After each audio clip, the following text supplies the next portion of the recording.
Атақты ағайын, қымбатты қазағым, құрметті достар, айналайын жастарым.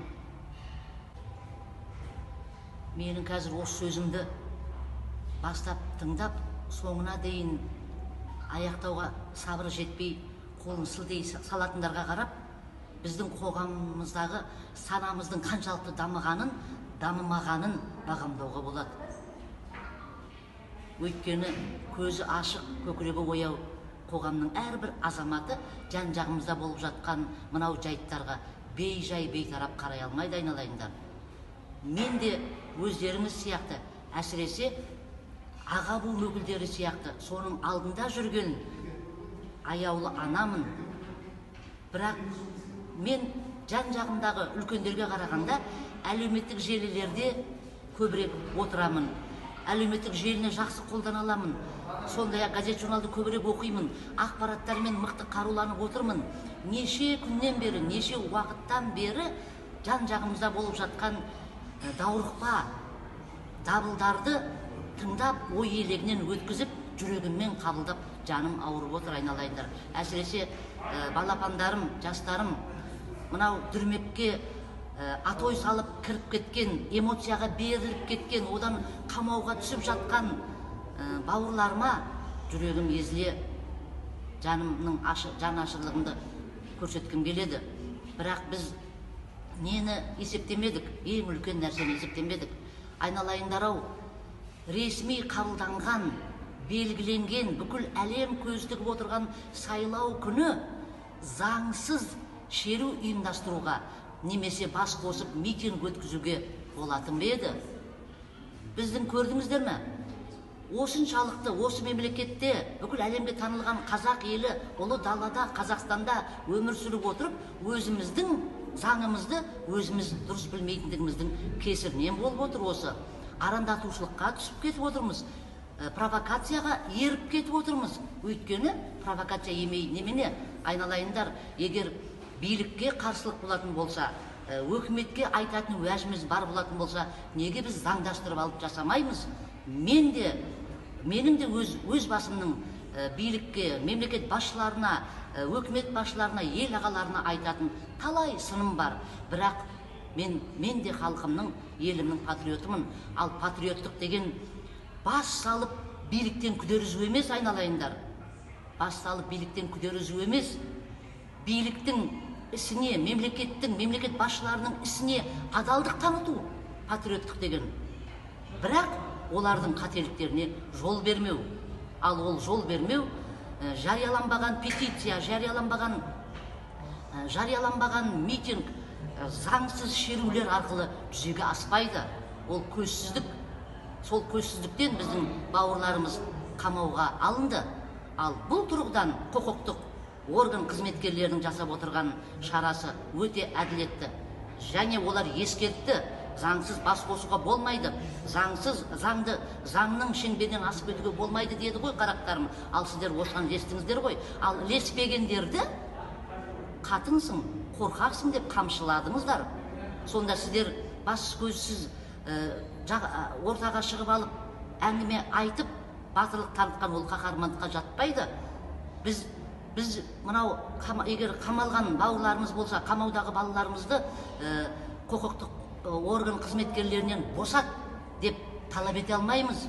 Өйткені олар заңды өздерінің жұмысын жасады. Олар да біздің қаракөз қазақтарымыз мемлекеттен жалақы алып отырған, және біздің заңымызды қорғап отырған, біздің елімізді қорғап отырған, халқымызға қорған болып отырған қызметкерлер. Олар өз ісін жасады.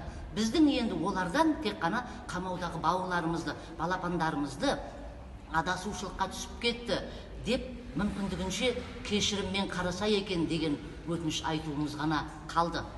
Мен сіздерге айтайын, қарақтарым, жалпы үлкендерге болсын, мемлекет басшысына болсын, кешегі өтіп кеткен мемлекет басшысы, қазіргі жаңадан келіп жатқан мемлекет басшыларына болсын, әлгі жағымпаздық немесе жеке басқа табынушылық емес, үлкенді сыйлау, алдыңдағы ел ағаларын сыйлау, ол біздің қазақи менталитетіміздің ұлттық инабаттылық, имандылық, адамгершілігіміздің, қасиетіміздің атрибуты. Сондықтан да біз дәл қазір елімізде болып жатқан жаңа кезең, жаңа мемлекет басшысымен бірге жаңа болашаққа еркін қанат қағуымыз керек.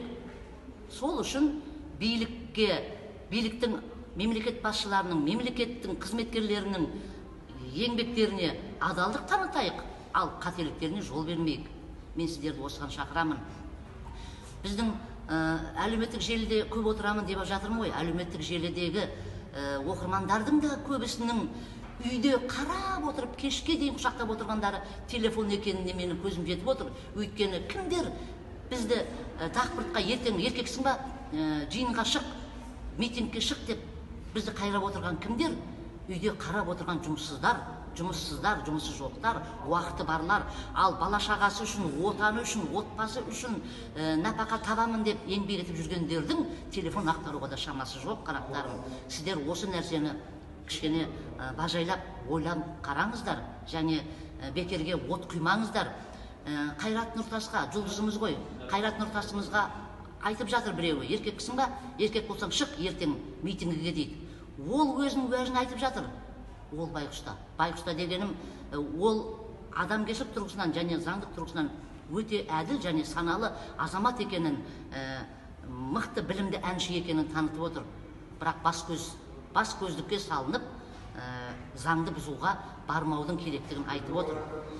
Осы сияқты мен де талай әлеуметтік желі қолданушылардың біреуіне апа дедім, біреуіне көке дедім, балам дедім, шағам дедім, біреулерін тоқтаттым, тоқтау айттым. Олар тоқтады. Ал біреулеріне тоқтау айтып ем, боқтады. Біз осы деңгейден байқауға болады, біздің деңгейіміздің, біздің ой өріміздің отбасылық қарым-қатынастағы деңгейден әлі аспағандығын, отбасылық қарым-қатынастағы жаңағы былапыт сөзбен кетшей, баршей, еркексің ба, қатынсың ба деген анайы сөздердегі ауызға келген нәрсені айтатын былапыт сөзді өремізден қараған кезде мемлекеттің биіктегі билік өкілдеріне жаңағыдай уәж айтуға қандай құқымыз бар? Ардақты ағайын-ау, алдымыздағы 5-6 бала шағамызға жөндеп бас көз бола алмай отырсақ, бала шағамызды жөндеп басқара алмай отырсақ, бүкіл әлем алдында Қазақстанда басқарып отырған ел ағаларына қандай уәж айтпақшысыздар? Қарақтарым, сондықтан сабырға келіңіздер, бір-біріңізді қамшылап, ішіп алған адамның тірлігін жасамаңыздар. Барлығыңызда біздің ұлымыз, қызымызсыздар. Мемлекет өкілдері де, басшылар да, ел ағалар да, құқықтық орган қызметкерлері де қарагөз қазақтар. Сіздер де қарагөз қазақсыздар. Сондықтан қазақты қазақ бір-бірін дос, бауыр көрмесе, сыртқы ел не демейді? Сондықтан барлығыңызды татулыққа шақырам, ең алдымен сабырлыққа шақырам. Құран кәрімде де айтпай ма? Алла тағаланың сөзі емес пе? Алдымен еліңді басқарып отырған басшыңды сыйла дейді. Осы нәрсені мен де сіздерге айтар едім. Сабырға келіңіздер айналайындар. Алла жар болсын, барлығымызға тауфиқ берсін, сана берсін, сабыр берсін, ғидаят берсін, рызқыт, молшылық, береке, бірлік берсін. Аумин.